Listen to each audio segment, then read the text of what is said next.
আমরা শুনছি এখন নাকি রাষ্ট্রপতি পদত্যাগ করবেন। রাষ্ট্রপতির এত বছর পরে মনে হলো তার পদত্যাগ করা প্রয়োজন।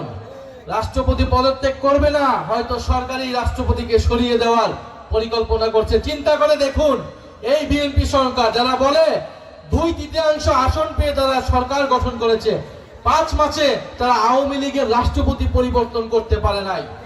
বলে যেই সরকার আওয়ামী লীগের রাষ্ট্রপতি পরিবর্তন করার সক্ষমতা রাখে না, সে দেশ পরিবর্তন করবে কিভাবে? বলে আমরা মনে করি ফ্যাসিস্টের দোসর চুপ্পু পদত্যাগ করলে হবে না, পদত্যাগের পরে তাকে গ্রেফতার করতে হবে। কারণ গণহত্যায় তার সমর্থন রয়েছে, দুর্নীতিতে তার স্পষ্ট প্রমাণ রয়েছে যে দুর্নীতিবাদ।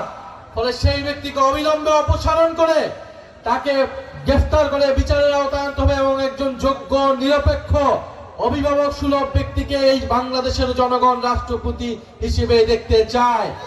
আমরা দেখেছি বিএনপি সরকার অতীতেও রাষ্ট্রপতি নিয়ে অনেক টালবাহানা করেছেন। কোন জনপ্রিয় ব্যক্তিকে, নিজের দলের ব্যক্তিকেও তারা রাষ্ট্রপতি হতে দেয় না।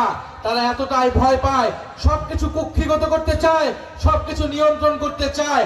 আমরা দেখব বিএনপি সরকার এবার কাকে রাষ্ট্রপতি নির্বাচন করে।